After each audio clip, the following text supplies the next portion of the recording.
everyone, I'm C. Angita Bharadwaj. Welcome you all to my YouTube class which is Learning Mode on. और आज हम इस class में पढ़ेंगे classification of companies on the basis of members.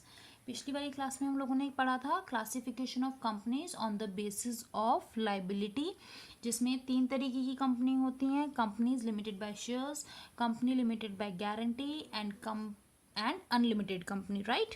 तो आज हम क्या पढ़ेंगे on the basis of members. तो मेंबर्स के केस में भी हमारे पास 3 तरीके की कंपनी होती हैं, 1% company, private company and public company. So शुरू करते हैं 1% कंपनी से. सो 1% कंपनी जैसे कि नाम से ही पता चल रहा है एक बंदे की कंपनी है. So 1% company, company act defines 1% company as a company which has only 1 person as a member, जिसमें सिर्फ एक ही बंदा है, which has only 1 person as a member. ठीक है, तो ये होती है 1% कंपनीज. अब हम इसके कुछ सिग्निफिकेंट पॉइंट्स डिस्कस कर लेते हैं. ठीक है, जो इंपॉर्टेंट पॉइंट्स हैं वो डिस्कस कर लेते हैं. नंबर 1, 1%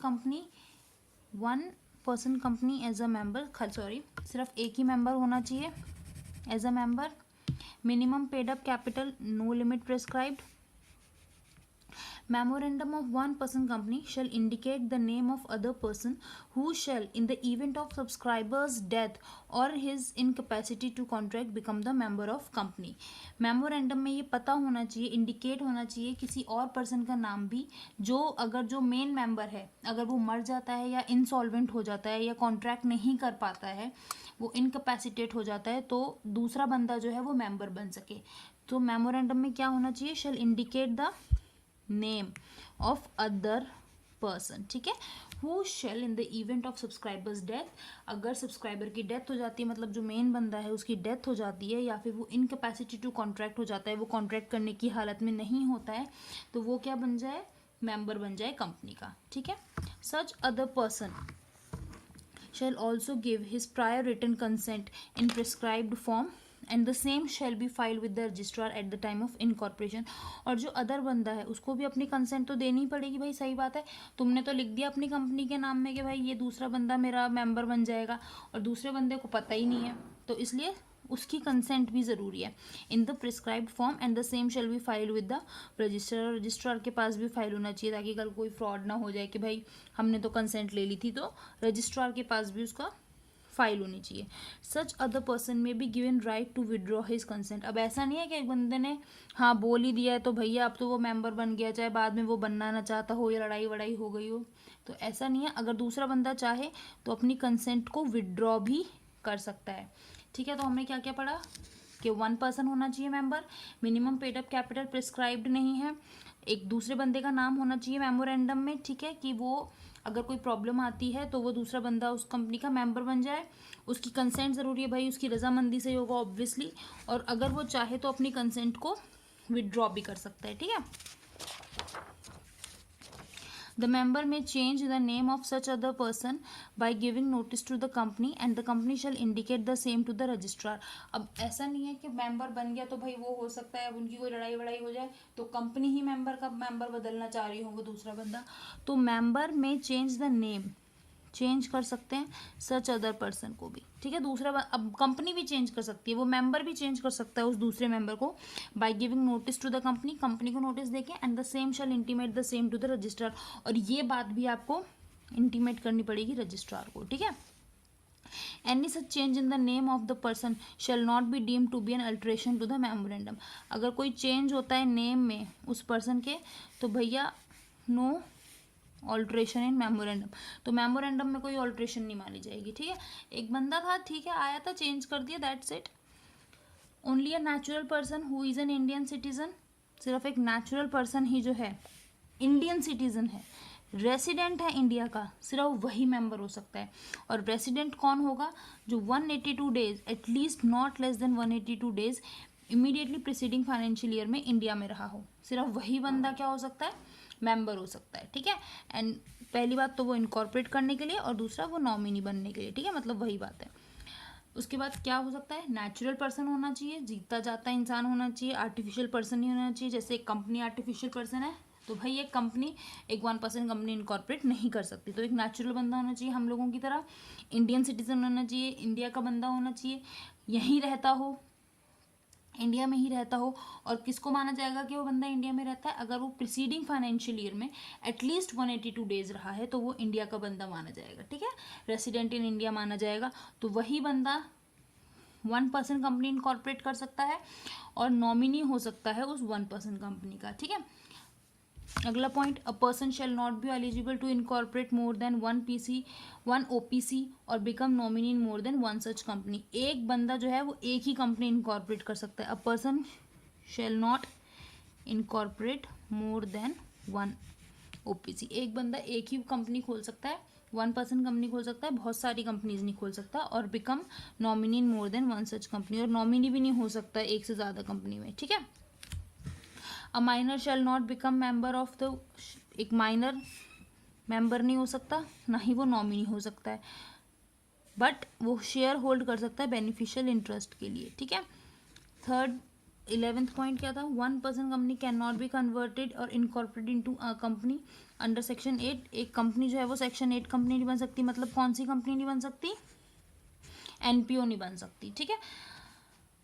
दो इट में बी कन्वर्टेड इनटू प्राइवेट और public company in certain cases, लेकिन वो प्राइवेट और पब्लिक कंपनी हो सकती है कुछ केसेस में, ठीक है। और next, 1% company can not carry out non banking financial institution investment activities including investment in securities of any body corporate. Non banking financial institution नहीं कर सकती, ठीक है। तो 1% कंपनी क्या नहीं कर सकती, नॉन बैंकिंग फाइनेंशियल इन्वेस्टमेंट भी नहीं कर सकती। तो अब तक हमने इसके क्या क्या मेन पॉइंट्स पढ़े हैं इस पेज पे। नंबर 1 कि वो दूसरे बंदे का नेम बदल सकती है अगर वो चाहे तो। अगर वो दूसरे बंदे का नेम बदलती हैं तो इससे ऑल्ट्रेशन में कोई चेंज नहीं माना जाएगा, सिर्फ नेचुरल पर्सन ही जो है, natural person, Indian citizen and resident in India जो है वही 1% कंपनी इनकॉर्पोरेट कर सकते हैं और नॉमिनी बन सकते हैं। वो एक से ज़्यादा 1% कंपनी नहीं खोल सकते और नॉमिनी नहीं बन सकते। एक माइनर जो है वो 1% कंपनी का ना ही मेंबर हो सकता है ना ही नॉमिनी हो सकता है।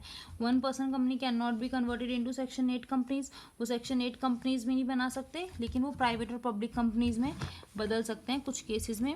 एंड 1% कंपनी कोई भी non banking financial investment activities carry out नहीं करेंगी, और वो किसी बॉडी कॉर्पोरेट की सिक्योरिटीज में भी इन्वेस्ट नहीं करेंगी, ठीक है।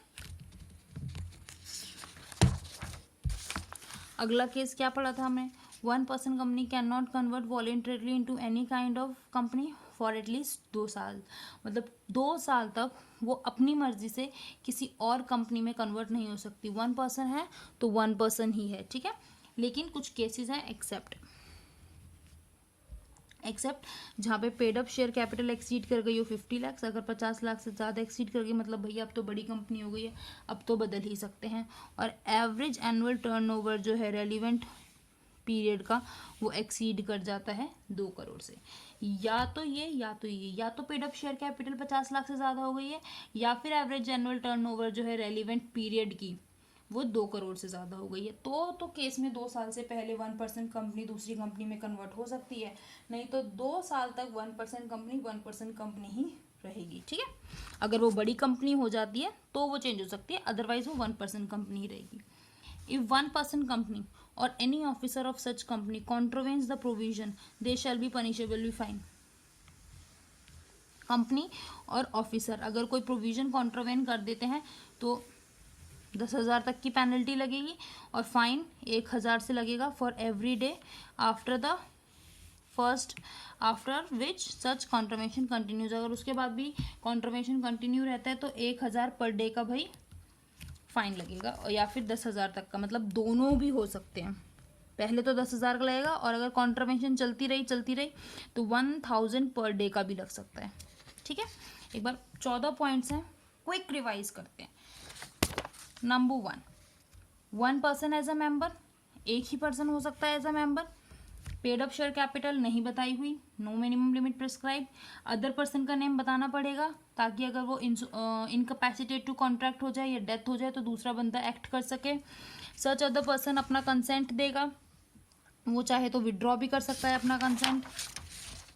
उस पर्सन का कंपनी नेम भी चेंज कर सकती है और रजिस्ट्रार को ऑब्वियसली बताएगी। अगर नाम बदला जाता है अदर पर्सन का तो इससे ये नहीं माना जाएगा कि मेमोरेंडम भी बदल गया है। सिर्फ नेचुरल पर्सन जो हैं, जो इंडियन सिटीजन्स हैं और रेसिडेंट इन इंडिया हैं, वही 1% कंपनी इनकॉर्पोरेट कर सकते हैं। एक बंदा एक ही 1% कंपनी इनकॉर्पोरेट कर सकता है या नॉमिनी बन सकता है। माइनर जो है वो मेंबर या नॉमिनी नहीं बन सकता 1% कंपनी का। 1% कंपनी सेक्शन 8 कंपनीज में भी इनकॉर्पोरेट नहीं हो सकती, और 1% company non banking financial investment activities भी नहीं कैरी कर सकती। और 1% कंपनी कन्वर्ट नहीं हो सकती 2 साल तक किसी और कंपनी में, एक्सेप्ट या तो उसकी paid up share capital exceed कर गई है 50 लाख से, या फिर उसका एवरेज एनुअल टर्नओवर जो है वो 2 करोड़ से ज़्यादा हो गया है। और अगर किसी 1% कंपनी या ऑफिसर ने कोई गड़बड़ करी, कोई लॉ कॉन्ट्रावेन किया, तो मैक्सिमम 10,000 तक की पेनल्टी लग सकती है, और फाइन जो है 1,000 पर डे का भी लगेगा अगर कंटिन्यू रहा इन लोगों का फ्रॉड तो। ठीक है, अब हम डिस्कस करेंगे प्राइवेट कंपनीज। तो प्राइवेट कंपनीज क्या होती हैं? जिनकी minimum paid up share capital as way prescribe. फालतू की लाइन है ये। अब हम सीधा आते हैं सिग्निफिकेंट पॉइंट्स। सिग्निफिकेंट पॉइंट्स में पहला है no minimum paid up capital requirement. कोई minimum paid up capital requirement नहीं है। मिनिमम नंबर ऑफ मेंबर्स 2 होने चाहिए, except in case of 1% company जिसमें 1 हो सकता है। मैक्सिमम कितने हो सकते हैं? 200 हो सकते हैं, 200 हो सकते हैं, except present employees cum members and ex employee cum members. मतलब जो अभी इसके एम्प्लॉयज़ हैं वो, और जो एक्स एम्प्लॉयज़ थे जो कि मेंबर्स थे उस समय जब वो एम्प्लॉयज़ थे, उन्हें छोड़कर 200 मेंबर्स हो सकते हैं। मतलब कंपनी के एम्प्लॉयज़ को छोड़ के, चाहे वो अभी के हों या वो पहले के हों, उन्हें छोड़ के 200 मेंबर्स हो सकते हैं। राइट टू ट्रांसफ़र रिस्ट्रिक्टेड है। रिस्ट्रिक्टेड है मतलब मना नहीं है, रिस्ट्रिक्टेड है। कुछ सर्टेन टर्म्स एंड कंडीशंस पे हो सकता है ट्रांसफ़र हो जाए, लेकिन प्रोहिबिट नहीं है, मना ही नहीं है। प्रोहिबिट क्या है? प्रोहिबिशन है invitation to subscribe to the securities of company. मतलब बाहर का बंदा आके सब्सक्राइब नहीं कर सकता, तो उस पर प्रोहिबिशन है। प्रोहिबिशन किस पे? इन्विटेशन पे। और रिस्ट्रिक्शन किस पे है? ट्रांसफ़र पे। स्मॉल कंपनी भी एक प्राइवेट कंपनी होती है। 1% कंपनी सिर्फ एक प्राइवेट कंपनी ही बन सकती है। ठीक है, अच्छा।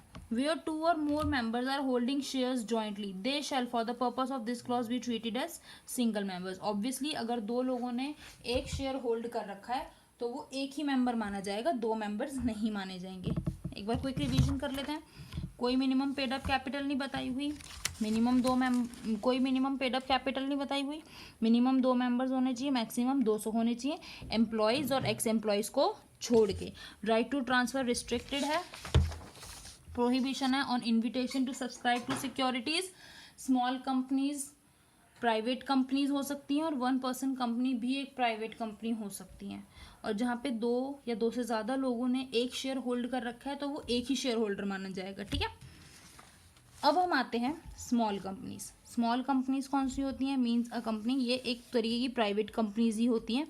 So small company means a company other than a public company. मतलब कभी भी स्मॉल कंपनी पब्लिक कंपनी नहीं हो सकती। ठीक है, इसमें 2 बातें हैं, पेड अप शेयर कैपिटल और turnover. So paid up share capital not more than 50 lakh, 50 lakh से ज़्यादा का नहीं होना चाहिए, या फिर सच हायर अमाउंट जो कि 5 करोड़ से ज़्यादा का नहीं बताया जाएगा। सो मेन पॉइंट इसमें यही है कि paid up share capital 50 lakh से ज़्यादा का नहीं हो सकता। और turnover as per its latest P&L account does not exceed 2 crore. 2 crore से ज़्यादा का क्या नहीं हो सकता? टर्नओवर नहीं हो सकता। ये चीज़ अभी हमने एक जगह और पढ़ी, अगर आप लोगों ने ध्यान दिया हो। 1% कंपनी में कुछ पढ़ा था हम लोगों ने ऐसा। 1% कंपनी में हमने कहाँ पढ़ा था? ये रहा। 1% कंपनी में हमने ये पढ़ा था कि 2 साल तक कंपनी कन्वर्ट नहीं हो सकती किसी और कंपनी में, लेकिन अगर उसकी paid up share capital 50 lakh से एक्सीड कर जाए, या फिर उसकी एवरेज एनुअल टर्नओवर 2 करोड़ से एक्सीड कर जाए, तो वो दूसरी कंपनी में कन्वर्ट हो सकती है। ठीक है, तो इस बात को याद रखना कि हमने 2 लिमिट्स कहाँ पढ़ी है। एक स्मॉल कंपनी में पढ़ी है और एक 1% कंपनी के केस में पढ़ी है। ठीक है, स्मॉल कंपनी में क्या पढ़ा है कि उसकी 50 लाख से ज़्यादा की टर्नओवर नहीं, पेड अप शेयर कैपिटल नहीं होना चाहिए, और 2 करोड़ से ज़्यादा का टर्नओवर नहीं होना चाहिए। ठीक है, एक्सेप्शंस ले लेते हैं कि कौन कौन सी कंपनीज जो है स्मॉल कंपनीज नहीं हो सकती। होल्डिंग और सब्सिडरी कंपनी नहीं हो सकती small company. Section 8 companies small companies नहीं हो सकती, या फिर किसी स्पेशल एक्ट से अगर कंपनी गवर्न हो रही है तो भी वो स्मॉल कंपनी नहीं हो सकती। अब हम आ जाते हैं अपनी थर्ड कंपनी पे, which is public company. Public company means a company which is not a private company. Public company कौन सी है? जो कि प्राइवेट कंपनी नहीं है। And has minimum paid up capital as may be prescribed, जिसकी minimum number of members at least 7 होने चाहिए। हमने प्राइवेट कंपनी के केस में क्या पढ़े थे? 2, और 1 पर्सन कंपनी के केस में 1। मैक्सिमम कोई लिमिट नहीं है, ठीक है। प्राइवेट कंपनी के केस में क्या पढ़े थे? 200, ठीक है। सब्सिडरी कंपनी जो है पब्लिक कंपनी की, वो पब्लिक कंपनी ही मानी जाएगी where such subsidiary company is a private company. अगर कोई प्राइवेट कंपनी है वो सब्सिडरी है किसी पब्लिक कंपनी की, मतलब पब्लिक कंपनी उसकी होल्डिंग कंपनी है, तो यहाँ पे वो क्या मानी जाएगी? वो प्राइवेट कंपनी भी पब्लिक कंपनी ही मानी जाएगी। शेयर्स जो है वो फ्रीली ट्रांसफरेबल माने जाएंगे, ठीक है। अब एक क्वेश्चन आता है, how 1 person company is different from sole proprietorship. 1 person company कैसे डिफरेंट है सोल प्रोप्राइटर से? सो 1 person company is different from sole proprietor in a expect that 1 person company क्या है? Separate legal entity with a limited liability of its members. 1 person company क्या है? एक अलग company है, एक सेपरेट लीगल एंटिटी है, और इसके मेंबर्स की लाइबिलिटी भी लिमिटेड है। जहाँ पे बल्कि सोल प्रोप्राइटर के केस में जो लाइबिलिटी है ओनर की वो रिस्ट्रिक्टेड नहीं है, और वो ओनर की एंटायर एसेट पे जा सकती है, चाहे वो ऑफिशियल हो या पर्सनल हो। मतलब जितनी कंपनी की लाइबिलिटी रहेगी उतनी ही मेंबर्स की भी लाइबिलिटी रहेगी, ठीक है। तो यही एक मेन डिफरेंस है। तो आज हम लोगों ने क्या पढ़ा? आज हमने पढ़ा क्लासिफिकेशन ऑफ कंपनीज। एक बार रिवाइज कर लेते हैं ना कोई। Classification of companies on the basis of members. 3 तरीके के मेंबर्स हैं। 1 पर्सन कंपनी, प्राइवेट कंपनी में ही आ जाता है small company, and then public company. 1 person company कौन सी होती है? जिसमें एक ही बंदा मेंबर होता है। प्राइवेट कंपनी जिसमें मिनिमम 2 मैक्सिमम 200, और पब्लिक जिसमें मिनिमम 7 होते हैं, ठीक है। और एक हमने क्वेश्चन देखा यहाँ पे कि 1 पर्सन कंपनी कैसे डिफरेंट है सोल प्रोप्राइटर से, कि 1 पर्सन कंपनी में सेपरेट लीगल एंटिटी है 1 पर्सन कंपनी, और इसकी लाइबिलिटी भी लिमिटेड है। लेकिन सोल प्रोप्राइटर के केस में जो ओनर है उसके पूरे एसेट्स पे कंपनी की जितनी लाइबिलिटी है, जितनी कंपनी की लाइबिलिटी है वो सारी लाइबिलिटी ओनर की होगी, इसलिए लाइबिलिटी यहाँ पे अनलिमिटेड है। सो liability of the owner is not restricted and its extend to owners entire assets constituting both official and personal, ठीक है गाइज। अगर आपको ये क्लास अच्छी लगी हो तो लाइक कर देना, शेयर कर देना, कमेंट कर देना, सब्सक्राइब कर देना। कमेंट करके ज़रूर बताना कि कैसा लग रहा है क्लास, और अगर कोई फीडबैक देना हो या कोई सजेशन देना हो so most welcome. And class को सब्सक्राइब कर देना अगर ऐसे और वीडियोज़ आपको देखने हैं। Till then bye bye.